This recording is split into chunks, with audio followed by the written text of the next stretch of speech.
Hello, good morning everyone. Myself Manoj Kumar, Resonance NEET Division. So last lecture में हमने क्या पढ़ा था? इक्विवेलेंस मास, ठीक है, और इक्विवेलेंस कॉन्सेप्ट, ठीक है, यही पढ़ा था. इक्विवेलेंस मास क्या होता है? वही मोलर मास जैसे हम आइडेंटिफाइड करते हैं वैसे इक्विवेलेंस मास को, बस डिफरेंस क्या है कि मोलर मास को हम n फैक्टर से डिवाइड कर देते, वो क्या है? इक्विवेलेंस मास. ठीक है, चलो एक बार फिर से देखते हैं. ये होता है मोलर मास, ठीक है, और ये हो गया इक्विवेलेंस मास. क्या हो गया? Molar mass divided by n factor. ठीक है, इस मोलर मास से हम क्या निकालते हैं? Number of moles. कैसे? Given mass divided by molar mass. यहां से हम क्या निकालते हैं? Number of equivalent. कैसे? वही गिवन मास डिवाइडेड बाय क्या है? इक्विवेलेंट मास या इक्विवेलेंस मास. देखो दोनों में थोड़ा सा डिफरेंस. गिवन मास को मोलर मास से डिवाइड कर दिया, ये नंबर ऑफ मोल्स आ गए, ये नंबर ऑफ इक्विवेलेंस आ गए. मोलरिटी लिखेंगे तो number of moles divided by volume in litre. Normality लिखेंगे तो ये वाले number of equivalence divided by volume in litre. अब इसी को मोलरिटी की टर्म में लिख सकते हैं. देखो जरा, इसी को मैं क्या लिख सकता हूँ? Given mass divided by equivalence है sir, given mass divided by molar mass divided by n factor, और ये n फैक्टर ऊपर चला जाएगा, सो इनटू में n फैक्टर, और ये क्या हो जाता है? देखो ये रहा, ठीक है, so n into n factor. समझ गए बात को? तो यहाँ पे लिख दो normality equals to n into n factor divided by volume in litre. ये क्या होता है? Molarity into n factor. ठीक है, इसको क्या बोलोगे? तब भी बताया था. तो ध्यान से देखो, मोलर मास को आइडेंटिफाइड करना सीख जाओ, इक्विवेलेंस मास आना सीख जाएगा n फैक्टर लगाते ही. नंबर ऑफ मोल्स आते हैं गिवन मास डिवाइडेड बाय, तो नंबर ऑफ इक्विवेलेंस आ जाएंगे आपको, given mass divided by equivalence. Molarity होती है number of mole divided by volume, number of equivalent divided by volume. या फिर ये लिख सकते हो ऐसे ही, यहाँ से नंबर ऑफ मोल्स क्या होते हैं? mv. ऐसे ही यहाँ से नंबर ऑफ इक्विवेलेंस क्या होंगे? nv. जैसे नंबर ऑफ मोल्स निकालते हो वैसे ही इक्विवेलेंस निकालोगी. That's it. तो बहुत आसान है, ठीक है, बस आपको एक बार दिमाग में अपने सेट करना है इस चीज़ को. दिमाग में तो करना ही नहीं है, हार्ड है, कुछ हार्ड नहीं है, वही नंबर ऑफ मोल्स का अपग्रेडेड वर्जन. ठीक है, और आप तो एक्सपर्ट हो, आजकल जितने वीडियो गेम्स आते हैं वो खेलते हो, जैसे अपग्रेड वर्जन आते हैं हाथों हाथ देख लेते हो उसको. ऐसे करना, तो इन चीज़ों पे भी फोकस करो. ये इसका अपग्रेड वर्जन है तो सीखो इसको, विद इन सेकेंड हो जाएगा फिर काम. ठीक है, ओके. सो आज हम डिस्कस करेंगे. अब उसके बाद आता है बेटा टाइट्रेशन.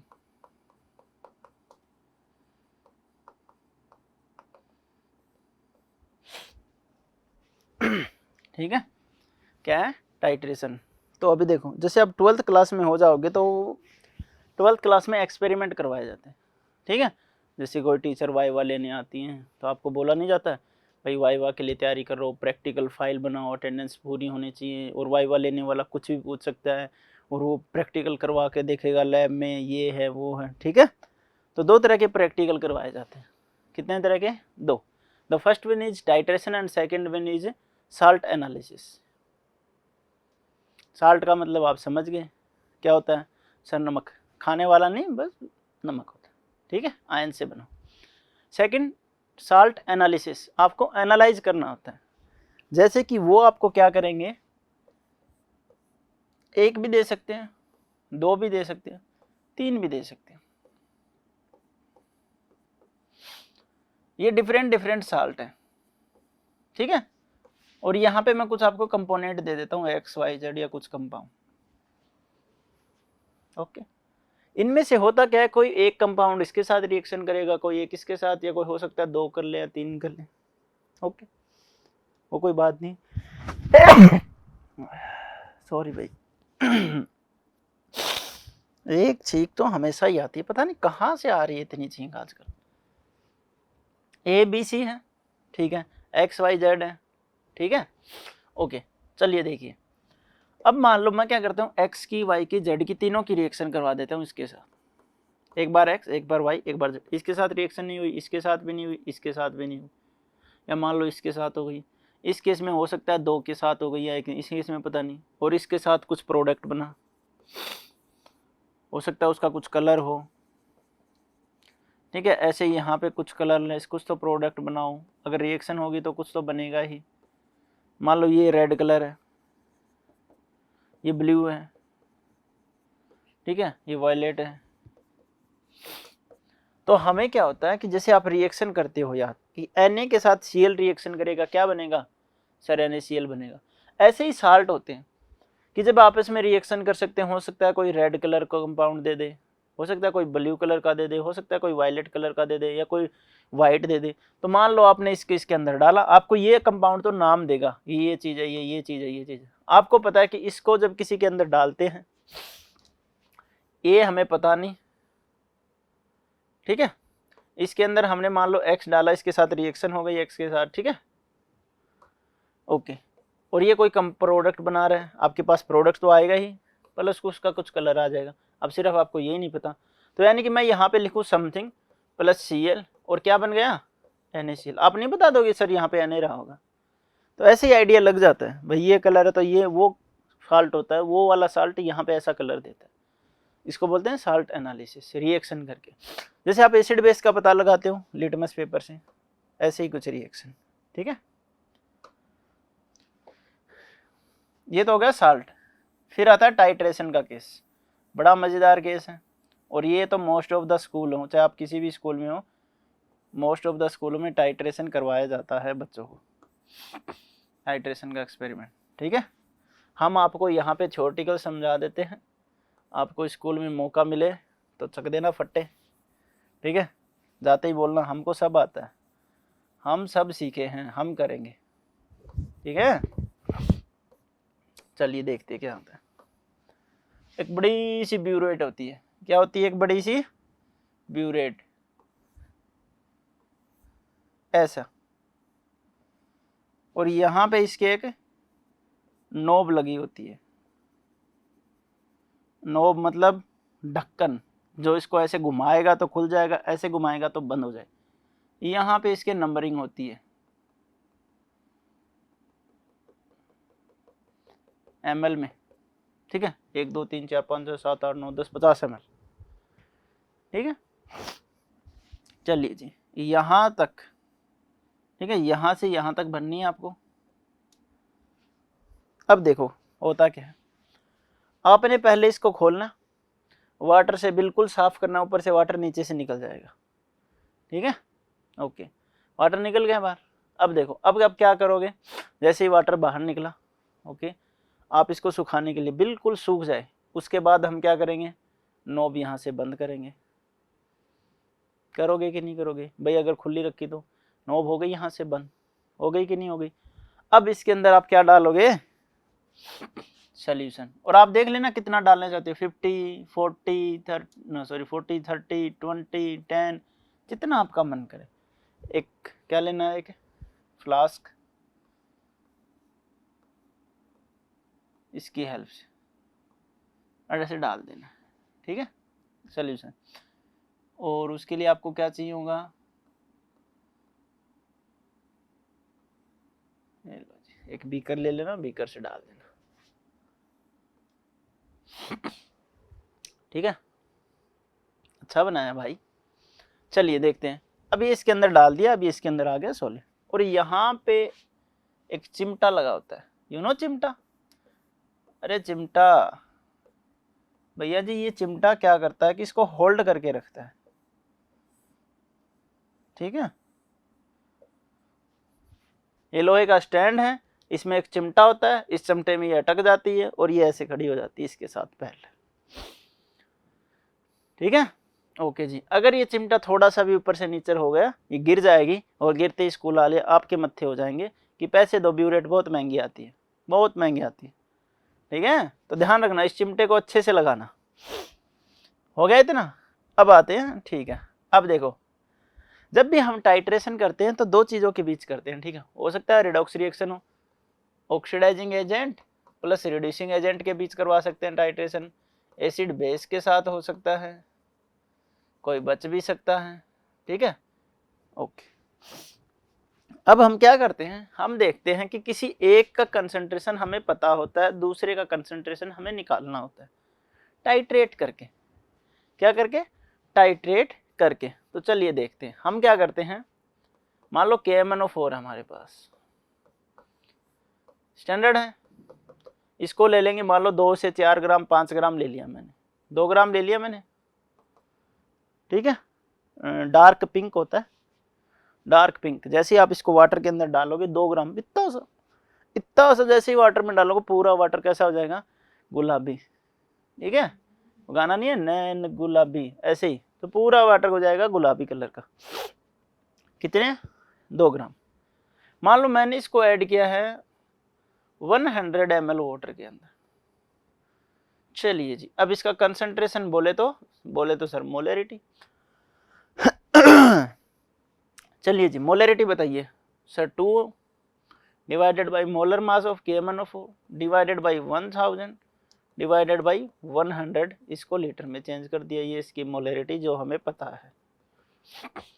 है कि नहीं है? तो सर एक की तो मोलरिटी पता है, यानी कंसंट्रेशन पता है, दूसरे का निकालना है। दूसरे को कैसे निकालोगे? मान लो आपके पास कोई सोल्यूशन दे दिया उसने, वो जैसे सोल्यूशन देता है 100 ml है तो 100, 50 ml लेना है तो 50 ml, या फिर ऐसे देगा कि मान लो कोई X कंपाउंड है, इसका आपने सोल्यूशन बनाना है 100 ml सोल्यूशन बनाना है। 100 ml का मतलब इसको डालना है थोड़ा सा, 100 ml सोल्यूशन मान लो थोड़ा सा डाल दिया X, ठीक है, X डाल दिया मैंने इसके अंदर, सर डाल दिया X। कंपाउंड का नाम दे देगा कुछ भी, तो उसका मोलर मास आपको पता ही है, डिवाइडेड बाई 100 ml। तो इसकी भी मोलरिटी आ जाएगी, लेकिन मोलर मास नहीं पता। तो ऐसे, ठीक है। अब मान लो आपने ये सोल्यूशन भी बना लिया, ठीक है, या फिर आपको कुछ वेट दे दे या कुछ और दे दे ऐसे टर्म में। अब आप क्या करोगे कि ये हमारे पास एक सोल्यूशन हो गया तैयार। दूसरा, ये स्टैंडर्ड नहीं है। स्टैंडर्ड का मतलब जिसके बारे में हमें सब पता, मुझे सब पता, ठीक है जी। तो इसके बारे में बात करते हैं। अब इसको क्या करते हैं, एसिडिक मीडियम। एसिडिक मीडियम के इसके लिए एक टेस्ट ट्यूब होती है, ये तो आपने सभी ने देखी होगी, हिंदी में इसको बोलते हैं परख नली। तो इसमें एसिड डाल देते हैं, एक परख नली। अब एसिड डालने से सर हो गया क्या? मीडियम एसिडिक हो जाएगा बेटा। मीडियम कैसा? एसिडिक। और एसिडिक में KMnO4 हमें पता ही है कैसे फंक्शन करता है। कैसे फंक्शन करता है? +2 में चला जाता है, +7 से भाग के जाता है +2 में, ठीक है। चलिए जी, ये मैंने यहाँ पे रखा, ठीक है, हो गया। थोड़ा और डिजाइन बनाएंगे भाई हम तो। ये डिजाइन के नाम पे क्या हो गया भाई? ठीक है, ठीक है, कुछ नहीं हुआ।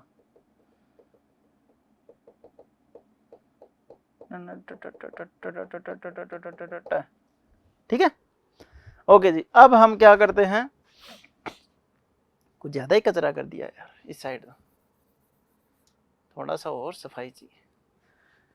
चलिए, अब हम इस नोब को ओपन करेंगे। ये हमारा स्टैंडर्ड सोल्यूशन किसका बेटा? KMnO4 का, जिसकी मोलरिटी हमें पता है। अब हम इसको मिलाते जाएंगे, हम मिलाते जा रहे हैं। हम इसमें इंडिकेटर भी यूज करते हैं, और वो इंडिकेटर क्या करता है? हमें कलर शो दिखाता है, ठीक है।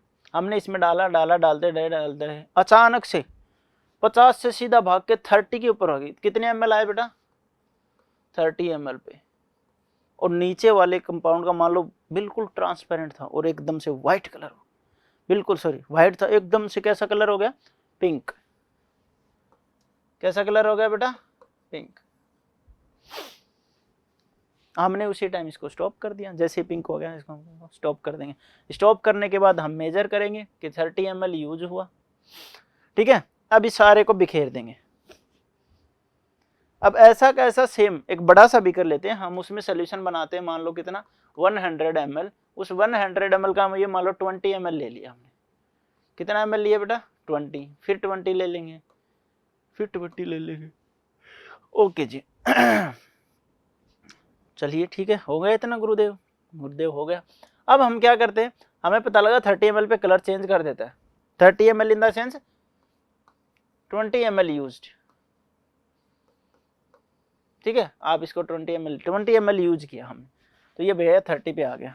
अब इसको निकालना नहीं है, हो सकता है 29 पे आ जाए। अब वहीं से कैलकुलेशन टाइट करनी है। दोबारा डाला, ठीक है। अब की बार 30 से डाल लें हम। कहाँ से डाल लें बेटा? 30 से, ये जरूर याद रखना। और हमने ड्रॉप वाइज ड्रॉ, हमने क्या किया कि देख रहे हैं 20 ml में कलर चेंज हो रहा है, 15 तो सीधे डाल दिए 45, और 45 के बाद बिल्कुल धीरे धीरे धीरे धीरे एक एक ड्रॉप, एक एक ml करते चले। अब मान लो और एक्यूरेट आ गया, हमारे पास आ गया 29 ना ना ना ना गलत। कितना आ गया? 15, 5 और कम हो गए, 4 कम हो गए मान लो, ठीक है। 11 ml, टोटल कितना हो गया? 19। इस बार 19 ml यूज हुआ और हमारा कलर शो हो गया पिंक। नेक्स्ट टाइम हम फिर से करें, हमें पता लगा 19, तो 19 से पहले ही ध्यान रख लेंगे, यानी कि 17 पे, तो 17 से ध्यान रखना स्टार्ट कर देंगे। अब ये देखो इसमें 10 ml बचा है, तो इसमें हमें और ऐड करना पड़ेगा, ठीक है। तो चाहे पूरी भर लो, चाहे जितना आपका मन करे उतने यूज कर लो, और वहीं से स्टार्ट कर दो। मान लो नेक्स्ट टाइम हमने और एक्यूरेट निकाला और वो एक्यूरेट आया 18.5 ml, तो हम इसको 3 से 4 बार करते हैं। मोस्ट ऑफ द टाइम 3 ही बार बहुत है। 3 बार हमने कर लिया, और हर बार कम वैल्यू होती जानी चाहिए ताकि हमारी एक्यूरेसी अच्छी आए, वरना कुछ ना कुछ गड़बड़ है। इन तीनों को मिला दो। सर मिला दिया, इनका मीन निकालो, ये 18 ही लिख लो। इनका मीन आ गया 19 ml। तो हमें पता चल गया कि हमें KMnO4 कितना यूज किया? 19 ml, सिर्फ एक के लिए। 3 बार इसलिए किया ताकि हमारी वैल्यू ऊपर नीचे ना हो। आपको मोलरिटी इसकी पता है, आपको वॉल्यूम इसका पता है, ठीक है। दूसरे की मोलरिटी निकालनी है और उसका वॉल्यूम आपको पता है। सर वॉल्यूम कैसे पता है? जितना हम यहाँ लेंगे, 20 ml लिया तो 20, 30 लिया तो 30, बताओ उसकी। और ऐसे ही normality, N1V1 equals to N2V2। इसकी मोलरिटी आपको पता होनी चाहिए, मोलरिटी निकलेगी बेटा, हम इसमें मोलरिटी यूज करेंगे। तो मोलरिटी आपको पता है, इसका एन फैक्टर आपको पता है, तो ये नॉर्मलिटी होगी। यहाँ पे इसकी क्या आ जाएगी? नॉर्मलिटी आ जाएगी, ऐसे बस डायरेक्ट, ठीक है। ओके, तो दिस इज योर प्रैक्टिकल, ठीक है। समझा दिया है भाई बहुत मेहनत से। चलिए फिर से लिखिए, titration. Okay, so first one is titration. अब आपको इतना समझाया है और पॉइंट बताना मैं भूल गया। इक्विवेलेंस का मतलब क्या हुआ? जैसे ही कलर शो करता है उसको बोलते हैं इक्विवेलेंस पॉइंट। क्या बोलते हैं? Equivalence point. या फिर ये मान लो जहां पे हमने नोब बंद की, जितनी जरूरत पड़ी हमें KMnO4 की, वो होता है इक्विवेलेंस पॉइंट, ठीक है। और जिस पॉइंट पे कलर शो कर दिया उसको बोलते हैं एंड पॉइंट। अब इक्विवेलेंस पॉइंट, मैंने मान लो नोब बंद कर दी, 20 ml यूज की, और उसी पे कलर चेंज हो गया, तो वही पॉइंट क्या है? इक्विवेलेंस है, और वही क्या है? And point. लेकिन जरूरी नहीं है कि बेटा सेम हो, हम तो सेम लेके चलेंगे क्योंकि ज्यादा डिफरेंस होता है। मान लो आपने डाल दिया 17.5 ml, इस ट्यूब से डल गया 17.5, और जैसे ये 17 से 18 हुआ, इसका कलर चेंज हो गया, और आपने एक ही ड्रॉप डाली, इस एक ड्रॉप से क्या हो गया? कलर चेंज हो गया। अब ये बताओ, हो सकता है कि ये एक ड्रॉप से ही कलर चेंज हुआ? हो सकता है ये हाफ ड्रॉप से कलर चेंज होता था। हाफ ड्रॉप हम डाल नहीं पाए, यस और नो? हाफ ड्रॉप डाल नहीं पाए, तो देखो दोनों में फर्क, ठीक है। तो एंड पॉइंट और इक्विवेलेंस पॉइंट में यही डिफरेंस, जिस पॉइंट पे कलर शो करे एंड पॉइंट, ठीक है। तो ये हाफ वाटर ही चाहिए थी, हाफ KMnO4 की क्या चाहिए थी? ड्रॉप, शायद उससे आ जाता। तो बस इतना डिफरेंस आता है, ठीक है। चलिए सॉरी अब कुछ टर्म्स हैं, मैं लिखवा देता हूँ, ठीक है। आप लिख लीजिए, ठीक है। थोड़ा सा थ्योरेटिकल पार्ट है। सबसे पहला यूज, कि टाइट्रेशन क्यों यूज करते हैं? तो क्या यूज है भाई? दूसरे का कंसंट्रेशन निकालने के लिए। अभी एक का तो हमें पता ही होता है, दूसरे का कंसंट्रेशन निकालने के लिए। बाय यूजिंग टाइट्रेशन, नॉर्मलिटी और molarity of a known solution can be determined, ठीक है। तो यूज, क्या यूज लिखोगे? टू फाइंड, हाँ, to find molarity and normality of unknown solution, ठीक। और इसको फाइंड करने के लिए सबसे पहले हमें स्टैंडर्ड सोल्यूशन बनाना पड़ता है। स्टैंडर्ड सोल्यूशन हम बनाएंगे, जैसे कि MnO4 का बनाया, किसी का भी बना सकते हैं।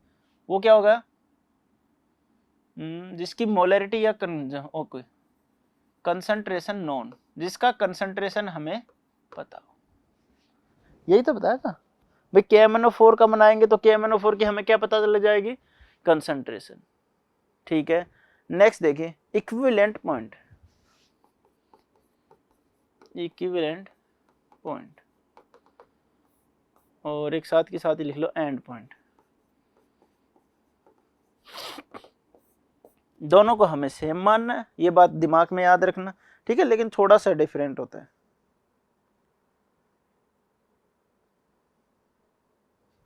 ठीक है, तो इसकी डेफिनेशन तो छोड़ो, इसको लिखो equivalent of standard solution equals to equivalence of unknown solution. ठीक है, डायरेक्ट ही लिख लो। इक्विवेलेंस ऑफ स्टैंडर्ड सॉल्यूशन किसके इक्वल आ जाए, इक्विवेलेंस ऑफ अननोन सॉल्यूशन, वही क्या होगा, इक्विवेलेंस पॉइंट। एंड पॉइंट क्या होता है, जहां पे कलर शो करे, ठीक है, जहां पे कलर शो करे।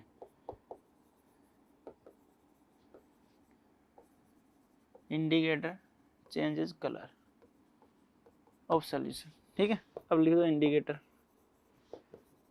इंडिकेटर क्या होता है, जो कलर चेंज करने में हेल्प करे, ठीक है,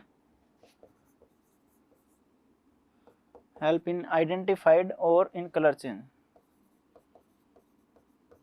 वैसे तो आइडेंटिफाइड लिख लेते तो ज्यादा बेहतर रहता, HELP, हेल्प, ठीक है। चलिए जी, ठीक है। और अब कलर चेंज करेगा तो for finding the and point, ये लिख लो, ये ज्यादा बेहतर रहेगा।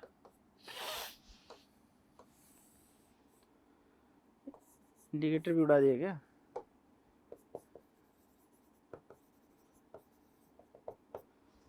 For finding the end point find out करने के लिए, तो बस यही टर्म है। सबसे पहले क्या करोगे, अननोन सोल्यूशन, उसकी हमें कंसंट्रेशन पता लगानी। एक नोन सोल्यूशन होना चाहिए जिसका स्टैंडर्ड कंसंट्रेशन, स्टैंडर्ड सोल्यूशन जिसका कंसंट्रेशन हमें पता, उसको हम यूज करेंगे। एक इक्विवेलेंस पॉइंट आ जाएगा जहाँ पे दोनों के इक्विवेलेंट सेम हो जाएंगे। उसी इक्विवेलेंट पॉइंट पे कुछ कलर चेंज होगा, उसको एंड पॉइंट बोलते हैं। उस कलर चेंज शो किसने किया, इंडिकेटर ने। इंडिकेटर क्या करता है, फाइंडिंग द कलर, बस इतना ही है, ठीक है। ये दोनों क्या होते हैं, सेम। एक्चुअली में सेम नहीं होते, बस हम इसको सेम लेते हैं।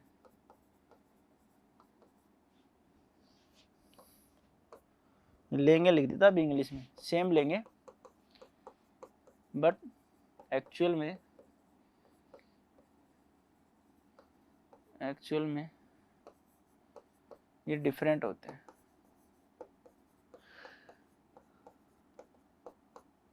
थोड़ा सा ही डिफरेंस हो भले ही, ठीक है। So first one is redox titration.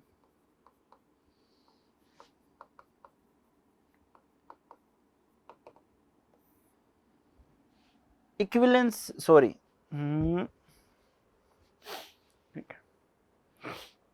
And point निकालने का या इक्विवेलेंस के लिए हमें क्या कंडीशन अप्लाई करनी है बताओ, equivalence of standard equals to equivalence of unknown.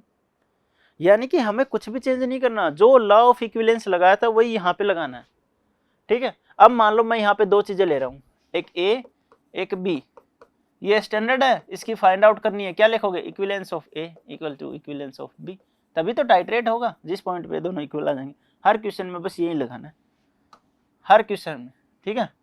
क्या कर दिया, हर क्वेश्चन में यही लगाना है, ठीक है जी। चलिए देखते हैं कैसे यूज करते हैं। पहला तो चलिए क्वेश्चन लिखिए आप, क्वेश्चन से पहले ये लिख लो, oxidising agent plus reducing agent जब ये मिलेंगे तो कोई ना कोई प्रोडक्ट फॉर्म होगा, ठीक है। प्रोडक्ट फॉर्म हो गया, So it will be equivalence of oxidizing agent equals to equivalence of reducing agent. इन दोनों में कोई एक तो क्या है अननोन और कोई एक क्या है नोन, यही फॉर्मूला लगाना। क्वेश्चन दे रखा है calculate the moles of oxalic acid required, calculate the moles of oxalic acid required, calculate the moles of oxalic acid required to react with 50 ml to react with 5 mole KMnO4, to react with 5 mole KMnO4। चलिए question बनाइए फिर sir कैसे करें, तो चलिए देखते हैं। Oxidising agent plus है रिड्यूसिंग एजेंट, हमने लिखा KMnO4, ऑक्जेलिक एसिड H2C2O4, कुछ ना कुछ प्रोडक्ट फॉर्म होगा। ओके, KMnO4 को लिख लो MnO4 नेगेटिव प्लस इसको लिख लो C2O4 2 नेगेटिव, ना लिखो तो भी चलेगा। क्या बनेगा MnO4 एसिडिक मीडियम है क्या, ऑक्जेलिक एसिड है तो एसिडिक मीडियम है, ठीक है, वरना देना चाहिए था इसको इन एसिडिक मीडियम। हाँ क्वेश्चन में दे रखा है भाई in acidic medium, acidic medium है KMnO4 किस में जाता है Mn+2 में, कहाँ से Mn7 से, यहाँ पे +3 से किस में जाएगा बताओ जरा +4 में। कितने का चेंज सर 5 इलेक्ट्रॉन का चेंज, यानी कि n फैक्टर। कितने का चेंज सर 1 का, लेकिन है कितने कार्बन 2, तो 2 से मल्टीप्लाई 2 n फैक्टर। दोनों के क्या निकाल लिए n फैक्टर निकाल लिए। सर n फैक्टर की क्या जरूरत पड़ेगी, चलिए देखते हैं, फॉर्मूला लगा दो, equivalence of KMnO4 equals to equivalence of H2C2O4 oxalic acid. Equivalence का मतलब नंबर ऑफ इक्विवेलेंस ना, हाँ नंबर ऑफ इक्विवेलेंस क्या होते हैं n × V होते कि नहीं है, n हमारे पास दे नहीं रखा, मोलरिटी दे रखे, तो मोलरिटी की टर्म में molarity into n factor into V, तो लिख दो molarity into n factor into V equals to क्या निकालना है इसका, कैलकुलेट द मोल्स, तो मोल्स निकालने हैं, तो इसकी भी क्या हो जाएगी मोलरिटी इंटू n फैक्टर, इसको गोली मारो आप डायरेक्ट लिखो n इंटू n फैक्टर, ये भी लिख सकते हैं, ठीक है। कैसे लिखा हमने n इंटू n फैक्टर, ध्यान से देखो m into n factor into volume, यही तो लिखा है, ठीक है। देखो मोलरिटी नॉर्मलिटी क्या होती है बेटा mn n फैक्टर, तो m और n लिख दिया, ये तो हो गई नॉर्मलिटी, ये हो गया वॉल्यूम। अब ध्यान से देखो n फैक्टर है, m इंटू v को कैलकुलेट करते हैं तो हमेशा क्या होता है number of moles, number of moles into n factor, ये भी क्या होता है बेटा इक्विवेलेंस में होता है, ठीक है। अब सर ऐसा ही क्यों लिखा, क्योंकि क्वेश्चन के अकॉर्डिंग हमें जो दे रखा है वो यही है, क्वेश्चन के अकॉर्डिंग 5 मोल दे रखे हैं, इसमें भी नहीं दे रखा, अच्छा 5 मोल ही दे रखे हैं, तो इसको भी n इंटू एन एफ लिखो, सॉरी भाई ये मेरी mistake, n into N F बन गया क्वेश्चन। 5 है किसके मोल KMnO4 के 5, n फैक्टर कितना है 5 इक्वल्स टू, यहाँ का n निकालना है, यहाँ का n फैक्टर कितना है 2, तो क्या आ गया 5 5 25 डिवाइडेड बाई 2, ये लो जी। कितने मोल चाहिए H2C2O4 के सर 25 डिवाइडेड बाई 2 और 12.5, बस देखो कितना आसान क्वेश्चन है। आपको सिर्फ और सिर्फ इक्विवेलेंस रखना है, इक्विवेलेंस के लिए ये फॉर्मूले काम आते हैं। फिर से लिख दे normality number of equivalence divided by volume, सबसे पहला formula n into V number of equivalence. दूसरा फॉर्मूला अगर मोलरिटी की जगह नॉर्मलिटी की जगह मैं क्या लिख दूं मोलरिटी, बताओ जरा क्या होती है, अरे m इंटू n फैक्टर, ठीक है, वॉल्यूम इधर ले जाओगे तो m इंटू वॉल्यूम क्या हो जाएगा number of moles into n factor equals to number of equivalence. ये दो फॉर्मूले फ्रिक्वेंटली काम आएंगे, ठीक है, या फिर उसी को भी लिख दो molarity into n factor into volume number of equivalence, ये तीनों ही हो सकते हैं, ये दोनों सारे सेम हैं, जब इसको और इसको मल्टीप्लाई करोगे यही आ जाएगा, ठीक है। चलिए नेक्स्ट क्वेश्चन देखते हैं। Calculate the volume of 0.1 molar K2Cr2O7। Calculate the volume of 0.1 mole K2Cr2O7 K2Cr2O7 required to oxidize 35 ml required to oxidize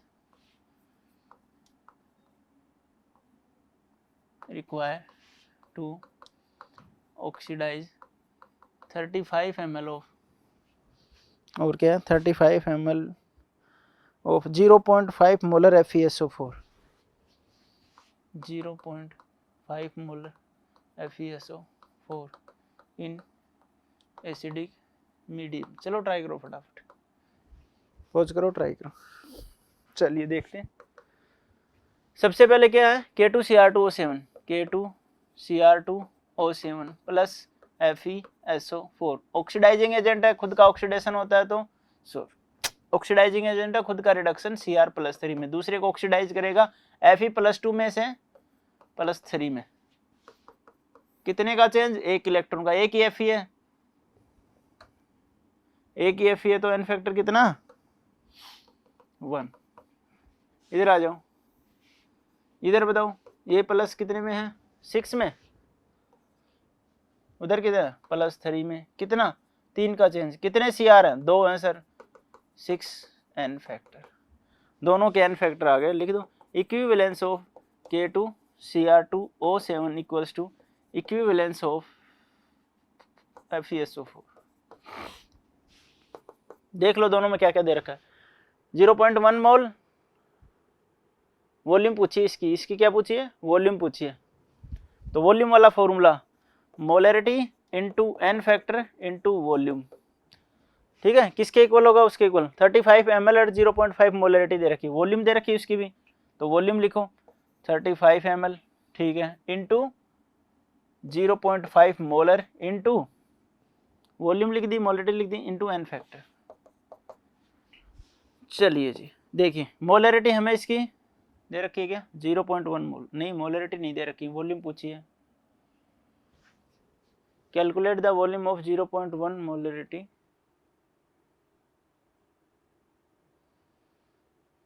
calculate the volume of 0.1 mol K2Cr2O7 required to oxidize 35 ml of this m into v, number of moles आ जाएगा, तो यहाँ पे भी m into v, volume पूछिए, मोल दे रखे तो n into n factor लगाएं, n फैक्टर भी पता है, मोल भी पता है, तो क्या लगाएं, तो ये क्या हो गया, कुछ तो गड़बड़ हो रही, कुछ तो छोड़ रहा हूँ मैं। कैलकुलेट द वॉल्यूम ऑफ 0.1 मोल है, ठीक है, नंबर ऑफ मोल्स दे रखे हैं इसके,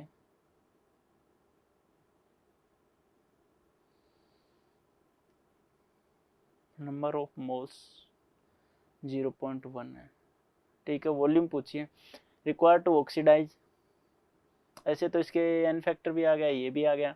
इधर देखो 35 ml ऑफ FeSO4 है, ठीक है, 35 ml लिख दिया, वॉल्यूम लिख दी, ये भी लिख दिया, एन फैक्टर भी लिख दिया, सारी वैल्यूज आ गई। छूट तो नहीं गया, कुछ तो छूट गया, मोल नहीं है भाई, ये molar. Calculate the volume of 0.1 molar, sorry भाई, माय मिस्टेक, गलती हो गया रे बाबा, माफ कर देना। Calculate the volume of 0.1 molar K2Cr2O7, ठीक है, अब ठीक है, वो 35 ml है, किसी को नहीं समझ आ रहा, गलती हो गई रे बाबा। चलिए देखते हैं आप क्या करोगे। अब ठीक है, मोलरिटी दे रखी है 0.1, एन फैक्टर आपको पता ही है 6, वॉल्यूम आपको निकालनी है, इसकी वॉल्यूम आपको 35, ये ml में है तो ये भी आंसर किस में आ जाएगा ml में, अदरवाइज आप चाहो तो इसको लीटर में कन्वर्ट करो, 0.5 एन फैक्टर विल बी 1। इधर आ जाओ 0.1 into 6 into 1000 divided by 35 into 0.5, point से पॉइंट गया, ठीक है, ओके, अरे उल्टा लिख दिया, इधर क्यों लिया है मैं इसको, ठीक है, हाँ इसको इधर, तो volume volume equals to 35 into 0.5 divided by 1000 into 0.1 into 6, point से पॉइंट कैंसिल, अगर ये 36 होता तो 6 टाइम चला जाता, 6 पंजे कितने आ जाते हैं 30, ठीक है। मैं कितने लिख देता हूँ approximate 29 divided by 1000 litre, okay approximate लिख दिया भाई इसको, ठीक है। और लीटर को ml में कन्वर्ट करोगे तो 29 ml अप्रोक्सीमेट, ठीक है। चलिए इसको करके देखते हैं, 5 5 25, 5 3 15 और 2 17 डिवाइडेड बाई 6, 6 दूनी 18, 6 दूनी 18 6 दूनी 12, 5 5 54, ठीक है 1 0 4 0 6, हाँ 29.16 आएगा, तो अप्रोक्सीमेट 29, बिल्कुल आइडिया बिल्कुल करेक्ट था, तुक्का सही है अपना, 29.16 आएगा अपना तुक्का एकदम कड़क। कितने ml 30 ml के आसपास, 29 ml। चलिए नेक्स्ट क्वेश्चन करते हैं, ठीक है हो गया। तो बस ऐसे ही क्वेश्चन देखने, तो देखो मैंने पहला क्वेश्चन सिर्फ नॉर्मल लिखा, किस पे n इंटू एन फैक्टर पे। सेकंड क्वेश्चन में हमने देखा मोलरिटी इंटू वॉल्यूम, यही क्या होता है number of moles into N factor. अब हो सकता है कि नेक्स्ट क्वेश्चन में आपसे मोलरिटी निकलवा ही ले, तो molarity number of mole divided by volume of solution, या फिर ये ना निकलवा, नंबर ऑफ मोल निकलवा ले। क्या निकलवा ले नंबर ऑफ मोल, यानी कि given mass divided by molecular mass into N factor, ये फॉर्मूला लगाना पड़ जाए, ठीक है। तो चीजें सारी की सारी क्या है सेम। नेक्स्ट देखिए एसिड बेस, अभी क्या कहते हैं ऑक्सीडाइजिंग एजेंट, ठीक है। Acid base titration, acid reaction करेगा बेस के साथ, साल्ट बना लेगा, इक्विवेलेंस ऑफ एसिड प्लस नहीं बराबर, सॉरी भाई, equals to equivalence of a base, ये लो जी। चलिए क्वेश्चन करते हैं। अब देखो जब ऑक्सीडाइजिंग एजेंट रिड्यूसिंग एजेंट होता है तो कौन सी रिएक्शन होती है रिडॉक्स। रिडॉक्स का एन फैक्टर कैसे निकालते हैं अलग तरीके से, डिस्प्रोपोर्शन रिएक्शन है, रिडॉक्स रिएक्शन है, कैलकुलेट करते हैं किसमें कितना चेंज हो रहा है। यहाँ पे एसिड और बेस में क्या करते हैं, सिर्फ और सिर्फ क्या करना है बताइए जरा, एसिड की क्या लेनी है बेसिसिटी और बेस की एसिडिटी, बस इतना सही खेल है। पहला क्वेश्चन है 0.45 gram of N acid of molecular weight 90, भूल गए 0.45 gram of N acid molecular mass 90, ठीक है, of N acid was neutralized by 200 ml of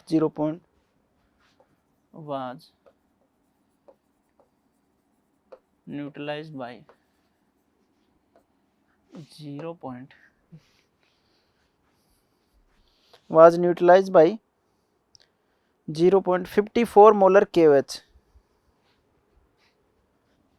54 molar KOH, calculate the basicity of acid। चलिए पहले तो ये बताइए ये है क्या,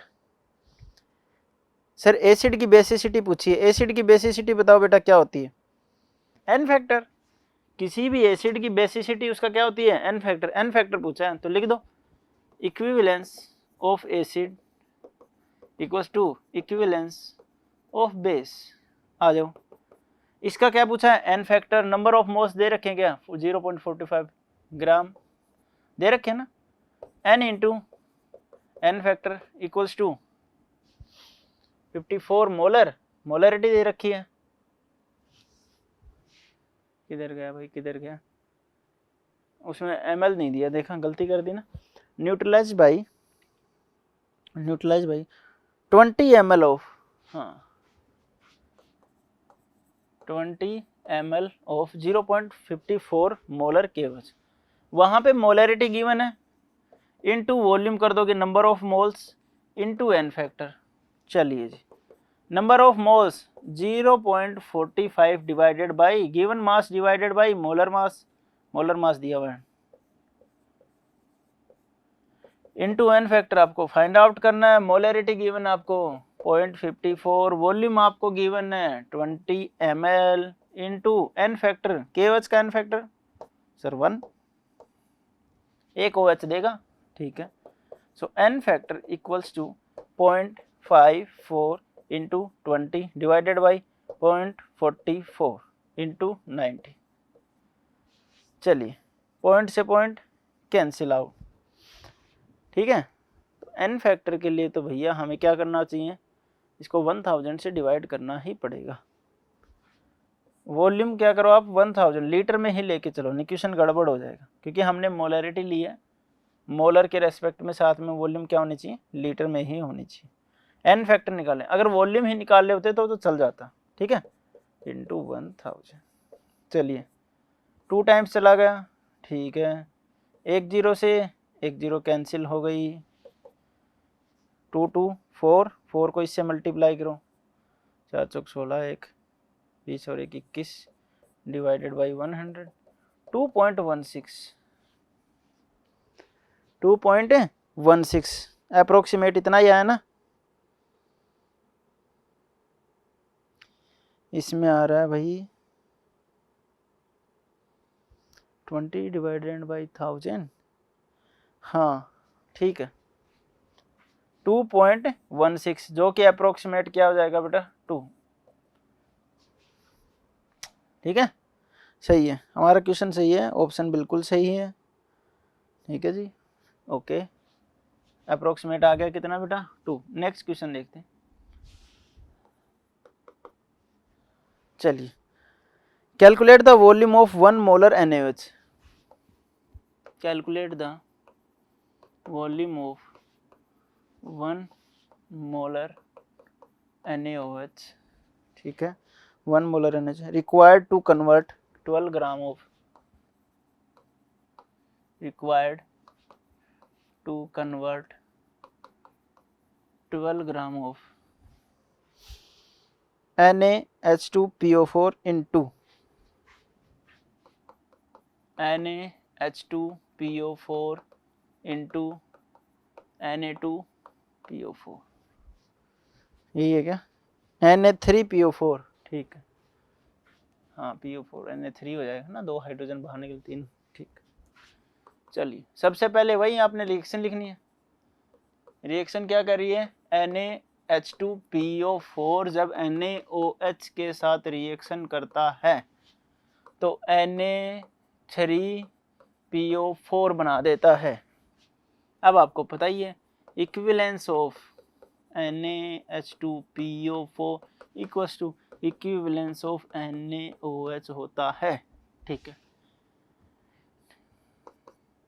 volume of 1 molar NaOH required to convert, देखो इसकी तो वॉल्यूम पूछी है, NaOH की कितनी वॉल्यूम होगी, मोलरिटी आपको गिवन है, मोलरिटी का मतलब 1 मोलर, फॉर्मूला ही लिख लो, मोलरिटी गिवन है, वॉल्यूम आपसे पूछी है, n फैक्टर आपको पता है, उधर आ जाओ 12 ग्राम ऑफ NaH2PO4 इंटू, सिर्फ दे रखा है 12 ग्राम, 12 ग्राम का मतलब number of moles into n factor करना है आपको, 12 gram divided by molar mass into n factor, बस n फैक्टर बता दो, इधर मैं 1 लिख देता हूँ, वॉल्यूम हमें फाइंड आउट करनी है, n फैक्टर इसका भी 1, ये तो कोई क्वेश्चन ही नहीं बना, बड़ा आसान क्वेश्चन है। चलिए 120, इसका n फैक्टर बता दो। कई बच्चे क्या करेंगे कि ये p को भगा के यहाँ लेके जाएंगे, जबकि ऊपर क्लियरली मेंशन है कि ये एसिड बेस रिएक्शन है, एसिड की क्या देखनी है, बेसिसिटी, कितने H प्लस आयन देगा सर, दो, n factor will be 2, 24 divided by, या फिर 12 से 12 कैंसिल, नीचे 10 बच गया, तो 2 divided by 10, 2 divided by 10 equals to volume, volume हमेशा किस में लेके चलते हैं, लीटर में, ये क्या आ गया लीटर में, तो 2 divided by 10 into 1000 200 ml, answer will be 200 ml। जब भी मोलरिटी के साथ वॉल्यूम लिखेंगे आप हमेशा उसको लीटर में लेके, जब कभी भी आपको ml दिख जाए आप उसको लीटर में लेके चलिए, ठीक है। हो गया 200 ml। चलिए नेक्स्ट देखते हैं हम बेटा बैक टाइट्रेशन। एसिड बेस हो गया आपके, ठीक है। एक बैक टाइट्रेशन और देखते हैं, ठीक है। बैक टाइट्रेशन का मतलब ये नहीं है कि वो बैक हो जाएगी,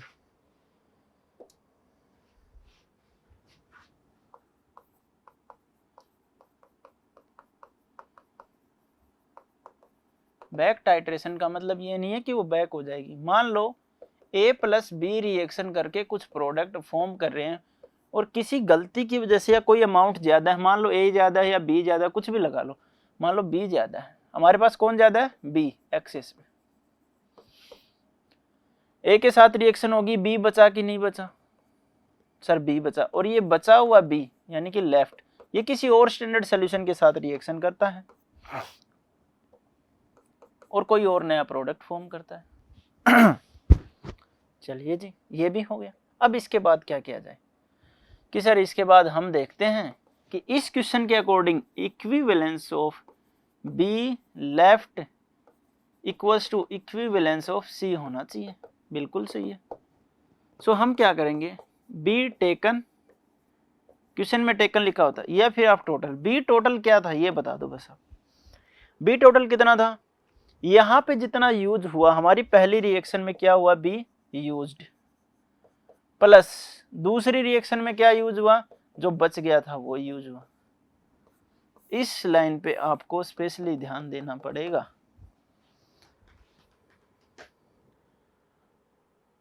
क्या बताया मैंने, बताइए जरा क्या बताया मैंने, कि जब हमने बी टेकन कुछ लिया था इनिशियली, यानी कि टोटल था, उस टोटल में से कुछ तो हमने यूज किया, बचा हुआ लेफ्ट को हम क्या बोलेंगे, B left. So according to first question, so in equation first, इसको फर्स्ट दे दो, इसको ऐसे लिखना ई एक्सेस बी लेफ्ट, जो बच गया वो सी के साथ रिएक्शन करेगा, इक्वेशन 2। तो B left equivalence equals to equivalence of C, B taken हमने लिया था। सो इन इक्वेशन फर्स्ट इसको अप्लाई करोगे तो इसके हिसाब से क्या आएगा, equivalence of A equals to equivalence of B. कौन सा बी, जो सिर्फ हमने यूज किया है, यही तो यूज किया ए के बराबर में, जितना ए यूज किया ए लिख दिया, बी जितना यूज किया वो उतना का उतना ही आएगा। This is the main difference. चलिए एक क्वेश्चन बनाते हैं, ठीक है, उससे आप समझ जाओगे। ठीक है, क्वेश्चन क्या कह रहा है, देखिए क्वेश्चन कह रहा है कि 50 gram sample of 50 gram sample of CaOH2 is dissolved in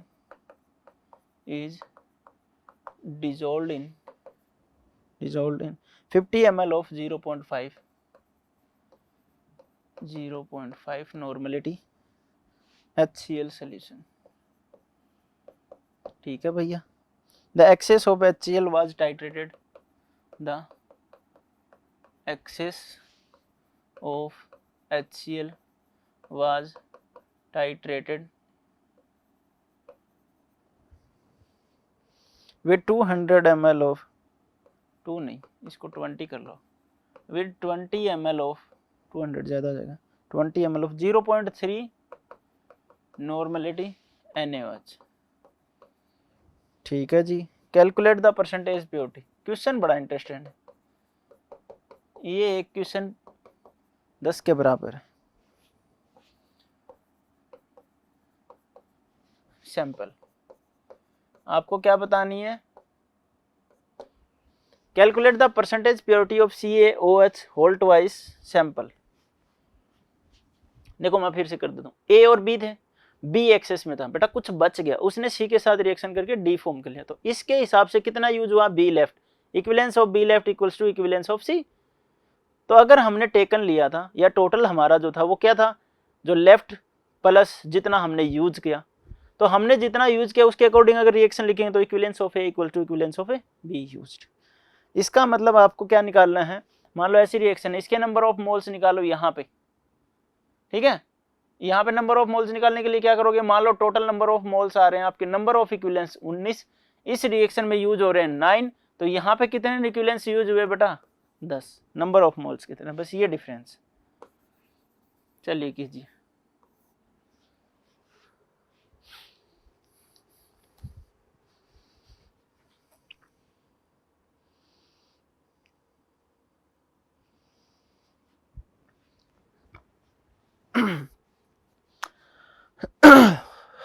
हो गया, चलिए देखते हैं अपन ने क्या करना है। एक सेकंड होल्ड करना भाई।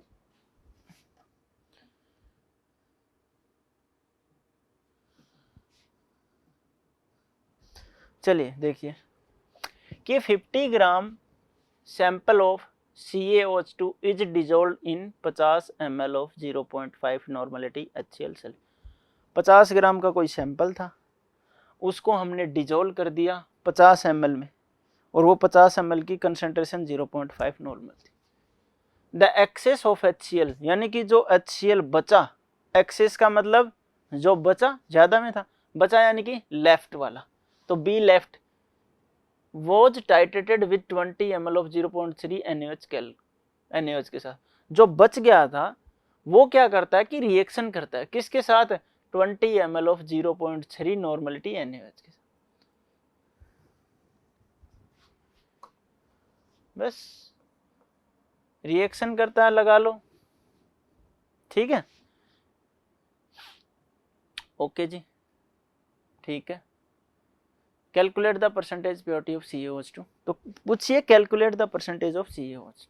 देखिए सबसे पहले आपको पता है कि बी टोटल लेना आपने, 50 ग्राम सैंपल था, डिजोल्व किया 50 ml of 0.5 HCl solution, so B लगा लो या HCl ही लगा लो, HCl टोटल। बताइए जरा टोटल HCl कितना है, सर 50 ml है और 0.5, ठीक है, 50 ml divided by 1000 into 0.5 normality 25 जी सर, और डिवाइडेड बाई 1000, मेरे हिसाब से तो यही आएगा, एक जीरो से ये कैंसिल हो जाएगा,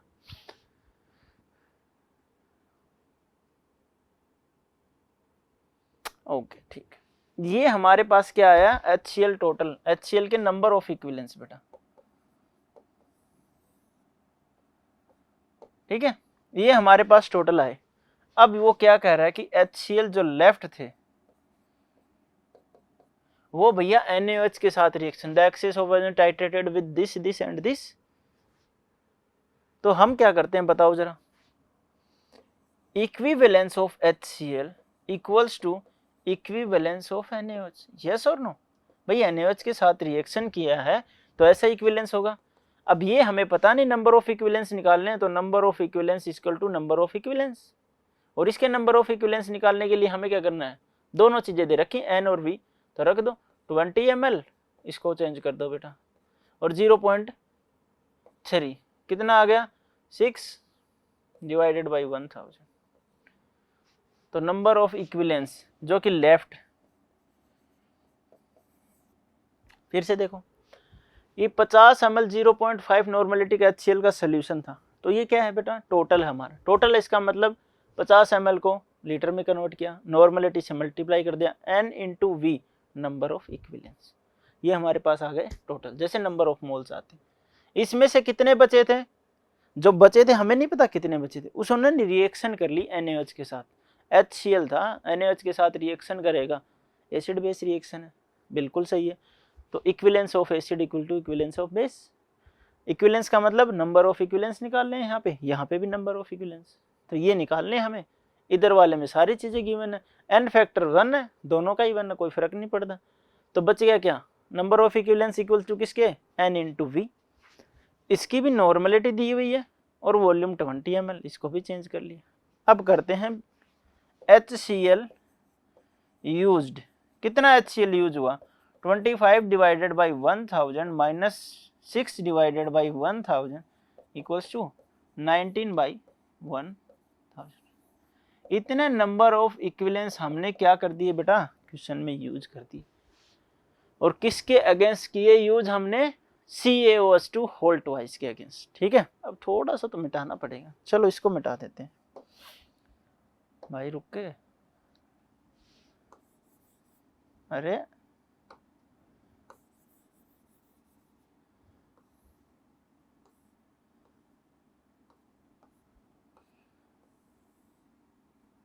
चलिए बताइए जरा, अब हम क्या करेंगे सर, अब हम ये वाला फॉर्मूला लगाएंगे जो नीचे रखा है। सही बात है, लगा दो फिर। चलिए हमें पता लग गया, तो equivalence of HCl used equals to equivalence of CaOH whole twice. ये इधर लिख लो, इधर लिख लो, एक ही बात है वो तो। ठीक है, अब ध्यान दो, क्वेश्चन ये पूछ रहा है कि कितने परसेंट ये प्योर था। 50 ग्राम है, आपको पता है कितने परसेंट प्योर था? मुझे पता है, एक्चुअली नहीं पता। एक्चुअली हम क्या करेंगे, मान लेंगे कि भाई 50 में से x ग्राम प्योर था ना, ठीक है। तो यहाँ पे लिख लेना, लेट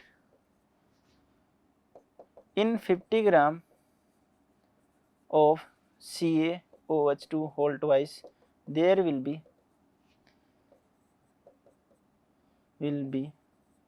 x ग्राम प्योर। हमने x ग्राम को प्योर मान लिया। ठीक है, अब फॉर्मूला रखो, number of moles into n factor होता है कि नहीं होता। अब इधर भी रखो, number of moles into n factor होता है कि नहीं होता। ठीक है, दोनों इक्वल होते हैं। अब number of moles into n factor किसके इक्वल होता है, नंबर ऑफ इक्विवेलेंस। सर ऐसा क्यों लिखा, क्योंकि इसके हमारे पास ऑलरेडी नंबर ऑफ इक्विवेलेंस हैं, इसके नहीं है। n फैक्टर n निकालने के लिए सर गिवन मास तो 50 है, लेकिन उसमें से हमने माना कि x ग्राम ही प्योर है, तो गिवन मास क्या है, x gram divided by CaOH2 whole twice. कितना हो जाएगा, 74 जी, 16 32 34 30 74 40 हो गया, हाँ 74 है। ठीक है बेटा, नंबर ऑफ मोल्स हो गया। जरा ये बताओ एसिड है कि बेस है? सर जी ये तो बेस है, कितने OH देगा, 2 OH देगा, तो n फैक्टर सर 2। इससे इसको कैंसिल आउट करो, कितने टाइम्स चला गया, 37। 19 into 37 divided by 1000 equals to x। अब इसको भी साफ कर दो सर, इसकी कोई ज़रूरत नहीं है, आप मल्टीप्लाई कीजिए तब तक। हो गया, चलो बताइए, तो करके ही देखना पड़ेगा भाई। 37 डिवाइडेड बाई 19 33 कितना आ गया बेटा, ठीक है 703 मेरे अकॉर्डिंग। किसी और का चेंज आ रहा हो तो बता देना। 703 divided by 1000 equals to x और 0.703 ग्राम। किसकी वैल्यू आ गई, x, और x क्या था, प्योर। क्या प्योर पूछा है क्या, नहीं सर, प्योर की परसेंटेज प्योरिटी पूछी है। ओके लिख दो फिर फटाफट, परसेंटेज प्योरिटी क्या होती है, pure divided by total into 100, yes और no. Pure 0.703 divided by pure 50 gram into percentage purity 100। ये भैया 2 टाइम्स चला गया, 6 0 14। चलिए देखिए, तो 1.406% ही सिर्फ और सिर्फ क्या था, प्योर था। ठीक है, चलिए जी हम एक बार और समझा देते हैं इस क्वेश्चन को। चलो जरा देखिए,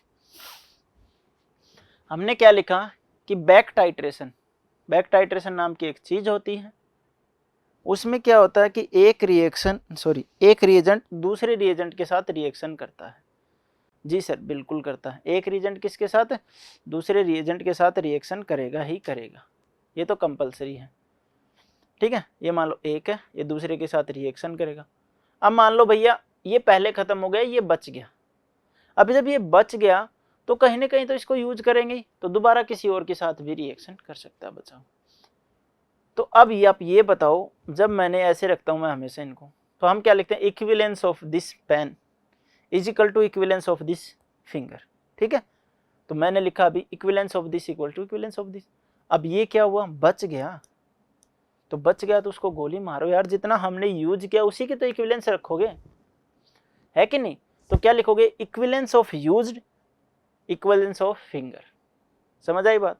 अब यूज कैसे, भाई हमने देखा कि टोटल इतना है और इसका इतना यूज हो गया, इतना बच गया, तो यूज कितना हुआ, इतना, तो टोटल माइनस है यूज निकाल, सॉरी लेफ्ट निकाल देंगे जो एक्सेस में हो। चलो इधर देखो फिर से, देखो 50 gram sample of CaOH2 whole twice is dissolved in 50 ml of 0.5 normal HCl solution. कि 50 ग्राम का कोई सैंपल था CaOH2 होल ट्वाइस का, उसको हमने मिला दिया 50 ml HCl सॉल्यूशन में जिसकी नॉर्मलिटी 0.5 थी। तो HCl का पूरा सॉल्यूशन है, पूरा सॉल्यूशन है, तो नंबर ऑफ इक्विवेलेंट्स भी टोटल आ जाएंगे। Number of equivalents equal to, जैसे नंबर ऑफ मोल्स क्या थे, molarity into volume, number of equivalent normality into volume, कर दो मल्टीप्लाई 5 × 50 ml। ml में किस में चेंज करोगे, लीटर में, कितना आ जाएगा 25 divided by 1000। Second, the excess of HCl, मान लो कुछ HCl एक्सेस में था, वॉज टाइट्रेटेड विद अनदर, लिखने की जरूरत नहीं, विद 20 ml ऑफ 0.3 नॉर्मल, उसको हमने अगेन टाइट्रेटेड किया किसके खिलाफ, NaOH के खिलाफ। तो यहां पे क्या लिखोगे, equivalence of HCl equal to equivalence of NaOH, क्योंकि इस बार सारा यूज हो गया जो बचा हुआ था। तो क्या निकालोगे, नंबर ऑफ इक्विवेलेंस किसके इक्वल हो जाएंगे, उधर भी, उधर क्या दे रखा है देखो, नॉर्मलिटी एंड वॉल्यूम दे रखी है, तो normality into volume equals to number of equivalence, तो इसको भी मल्टीप्लाई कर दो, ये इसका आ गया। तो HCl कितना एक्सेस में था, इतना, टोटल HCl कितना था, इतना, इसमें से इतना माइनस कर दिया, नंबर ऑफ इक्विवेलेंस क्या आ गया, यूज, इतना HCl हमने यूज किया। अब लिख दो equivalence of HCl use to this, इतना हमने यूज करा, इसका इक्विवेलेंस निकालोगे number of moles into n factor. Number of moles कैसे निकालेंगे, given mass divided by molar mass into n factor 2। अब ये मैंने x ले लिया। तो भाई साहब ये पूछ रहे हैं कि हमारा सैंपल कितना प्योर है। अगर हम प्योरिटी जानेंगे, हम प्योरिटी बताएंगे, तो हम मान के चलेंगे 50 ग्राम था, हमें नहीं पता उसमें कितना प्योर है सर, तो सर हमने उसको x माना। सर क्या माना बेटा, x। अब जब उन्होंने उसको x माना प्योर को, x डिवाइडेड बाई 74, तो किसके नंबर ऑफ मोल्स आ गए, प्योर के, बस रिएक्शन कर दी, x की वैल्यू आ गई दिस। अब परसेंटेज प्योरिटी पूछिए, परसेंटेज प्योरिटी, परसेंटेज आपको पता ही कैसे निकालना, जितना प्योर था ऊपर, टोटल जितने में से प्योर था इनटू 100, क्या आ गई परसेंटेज प्योरिटी। समझ गए, यहाँ तक किसी को कोई डाउट हो तो बोलो, ठीक है। तो बस मोस्ट ऑफ द टॉपिक हो गया आपका, ठीक है। Redox reaction is complete. मैं देख लेता हूँ और कोई क्वेश्चन है। अब नेक्स्ट टर्म में इसके ऊपर कुछ क्वेश्चन करेंगे जो प्रीवियस ईयर में आए हुए हैं वो, ठीक है बेटा।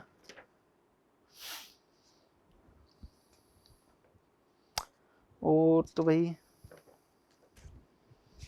ऐसा कुछ है नहीं। हार्डनेस ऑफ वाटर अगर चाहो तो इसके अंदर पढ़ सकते हो, ठीक है। मोस्ट ऑफ द चैप्टर हो गया, मोस्ट ऑफ द क्या कि पूरा चैप्टर ही हो गया भाई, ठीक है। और एक रिडॉक्स में वो आपको पहले ही करवा दिया, वॉल्यूम स्ट्रेंथ ऑफ H2O2 वो भी हो गया, ठीक है। वॉल्यूम स्ट्रेंथ ऑफ H2O2 हो गया, तो H2O2 के क्वेश्चन बन जाएंगे, ये भी हो गया, एसिड बेस का भी हो गया, बैक टाइट्रेशन हो गई, ठीक है। अब बात करते हैं जैसे मान लो हार्डनेस ऑफ वाटर, ठीक है, उसको आप हाइड्रोजन कंपाउंड में भी पढ़ सकते हो, यहाँ पे भी पढ़ सकते हो, आपका मन करे वहाँ पढ़ सकते हो, और वो सिर्फ मोस्टली थ्योरेटिकल ही पार्टिकल है, ठीक है, नीड डिवीजन के हिसाब से। एक्चुअली क्या है, हार्डनेस ऑफ वाटर, वाटर में दो तरह की हार्डनेस होती है, एक सॉफ्ट एक हार्ड, ठीक है बेटा। एक कैसी होती है, सॉफ्ट हार्डनेस, और एक सॉफ्ट एंड एक हार्ड, ठीक है। अब दो तरह की है, तो आप बताओ, हमारे पास होता है एक सल्फेट एक क्लोराइड आयन, ठीक है। एक कौन सा आयन बेटा, सल्फेट आयन, और एक क्या होता है, एक सल्फेट होता है और एक शायद बाइकार्बोनेट होता है, बाइकार्बोनेट, ठीक है। तो दो तरह के होते हैं, एक सल्फेट की इम्प्योरिटी, एक बाइकार्बोनेट की। बाइकार्बोनेट वाली इम्प्योरिटी होती है क्या बोलते हैं उनको, जो इजीली हट जाती हैं, यानी कि टेम्परेरी, और सल्फेट वाली होती हैं परमानेंट। ठीक है, और कैल्शियम और मैग्नीशियम की होती हैं, कैल्शियम मैग्नीशियम, ये हमारा क्या है सल्फेट, ये हमारा क्या है बाइकार्बोनेट। ठीक है, HCO3। देखो जरा 2 टाइम्स होगा कि 1 टाइम्स होगा, बताओ इसको। Oxidation state 6,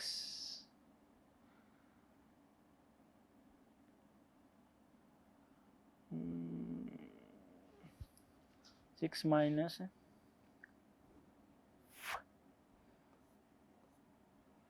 okay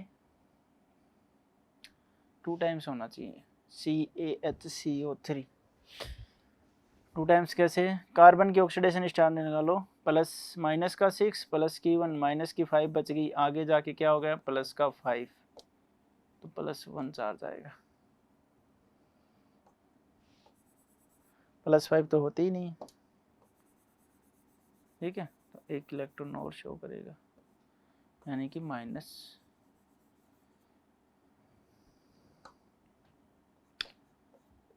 sodium bicarbonate, carbonate. ठीक है, ओके। तो ये 2 तरह की हमारे पास क्या होती है बेटा, इम्प्योरिटीज। ठीक है, 2 टाइम्स आएगा। दूसरी है बेटा Mg के साथ HCO3, ये भी 2 टाइम्स आएगा।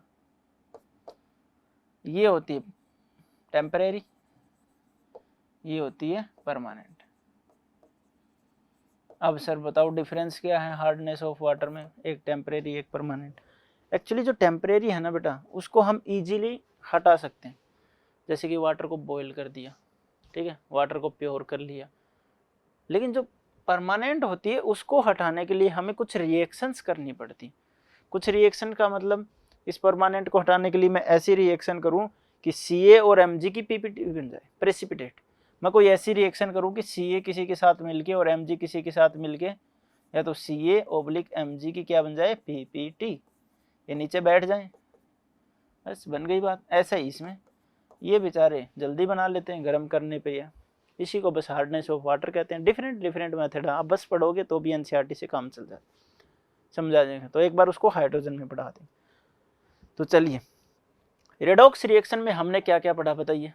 देखो सबसे पहले हमने ऑक्सीडेशन नंबर निकालना सीखा, बिल्कुल। उसके मैंने 7-8 पॉइंट और अलग लिखवाए। उसमें आपको ये था कि इनकी ऑक्सीडेशन स्टेट ऐसे ऐसे चेंज होगी, ऐसे ऐसे रहती है, और जिसका कुछ भी नहीं पता उसको सिर्फ एक चीज़, इलेक्ट्रोनेगेटिविटी के बेस पे, दैट्स इट। चलिए जी, एक पोर्शन हो गया। उसके बाद ऑक्सीडेशन नंबर के हिसाब से हमने देखा कि कौन ऑक्सीडाइजिंग एजेंट है, कौन रिड्यूसिंग एजेंट है, कौन ऑक्सीडेशन है, कौन रिडक्शन। फिर उसी के बेसिस पे हमने रिडॉक्स रिडक्शन पढ़ी, जिसमें एक का ऑक्सीडेशन एक का रिडक्शन हो, वो रिडॉक्स रिएक्शन। ओके, हमने 2 तरह की रिडॉक्स रिएक्शन पढ़ी, इंट्रामोलिकुलर एंड इंटरमोलिकुलर। ठीक है, एक विद इन मोलिक्यूल और एक विद 2 मोलिक्यूल या 2 कंपाउंड। ठीक है, उसके बाद रिडॉक्स रिडक्शन के हमने अलग अलग टाइप पढ़े, कंबसन रिएक्शन हो, डिकम्पोजिशन हो, मेटल डिस्प्लेसमेंट हो, आयन डिस्प्लेसमेंट हो, डिसप्रोपोर्शनेशन हो या कम प्रोपोर्शन, सारी रिएक्शंस पढ़ी। उसके बाद हमने इनके एन फैक्टर निकालने सीखे। N factor equal to exchange of electron divided by its stoichiometry coefficient. तो कोशिश करेंगे रिएक्शन बैलेंस हो उसके हिसाब से।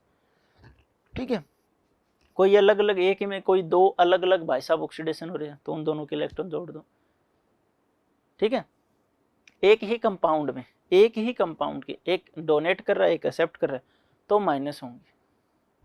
ठीक है, अब डिफरेंट कंपाउंड है, ये ए है ये बी है, ये ऑक्सीडेशन कर रहा है ये रिडक्शन कर रहा है, तब माइनस नहीं करना ना ना। एक ही कंपाउंड है ए बी प्लस सी, इसी का ऑक्सीडेशन इसी का रिडक्शन, तो माइनस करना, अलग अलग का नहीं करना। ठीक है, उसके बाद डिसप्रोपोर्शनेशन का n1/n2 divided by n1 plus n2। N factor निकाल लिया तो इक्विवेलेंस मास आ जाएगा। Equivalence mass is like similar to molar mass. Difference is molar mass is molar mass and equivalence mass is molar mass divided by N factor. और जब एक बार आपका equivalence mass आ जाता है तो फिर आप नॉर्मलिटी भी निकाल लेते हो, number of equivalent divided by volume. Number of equivalent क्या होता है, जैसे कि गिवन मास को हम मोलर मास से डिवाइड करेंगे, नंबर ऑफ मोल्स आते हैं, वैसे अगर गिवन मास को हमने इक्विवेलेंस मास से डिवाइड कर दिया तो नंबर ऑफ इक्विवेलेंट आ जाएगा। और नॉर्मलिटी का दूसरा फॉर्मूला मोलरिटी के टर्म में, नॉर्मलिटी इक्वल्स टू नमन, यानी normality equals to mn, molarity into n factor. Very good. इसके अलावा लॉ ऑफ इक्विवेलेंस जो हर चीज पे लागू होता चले, equivalence of A equals to B equals to C equals to D। उसी के बेसिस पे हमने टाइट्रेशन, कितनी टाइट्रेशन पड़ी बेटा? 3। सबसे पहली ऑक्सीडाइजिंग एजेंट और रिड्यूसिंग एजेंट, ठीक है। दूसरी एसिड और बेस। तीसरी बैक। ऑक्सीडाइजिंग एजेंट और रिड्यूसिंग एजेंट में हम क्या कर रहे थे जरा बताइए? हाँ, हम क्या निकाले थे? n factor. किसके हिसाब से? जैसे हम निकालते हैं रेडॉक्स रिएक्शन का। फिर आती है एसिड बेस रिएक्शन, उसमें कुछ नहीं करना, कोई रेडॉक्स रिएक्शन का नहीं, क्या करना है? एसिड की बेसिसिटी, बेस की एसिडिटी। फिर बैक टाइट्रेशन, ये रहा। बैक टाइट्रेशन के लिए जितना यूज हुआ बस वही यूज करना है। टोटल में से एक्सेस वाले नंबर ऑफ इक्विवेलेंस निकाल देंगे, दो जो बच गए वो हमारे यूज हैं, उसी को हम लेके चलेंगे पहले रिएक्शन के साथ, ठीक है। तो इसी के साथ ऑक्सीडेशन चैप्टर कंप्लीट होता है। आप सारे जितने क्वेश्चन हो सके आप कीजिए, ठीक है। ओके, तो नेक्स्ट टर्म पे हम करेंगे इससे कुछ बेस्ट क्वेश्चन जो लास्ट ईयर में आया होगा, आपकी प्रैक्टिस हो जाएगी, कुछ क्वेश्चन हो जाएगी, ठीक है। ओके, तब तक के लिए आप पढ़ते रहिए, ठीक है। चलिए नेक्स्ट सेक्शन में मिलते हैं, तब तक थैंक यू।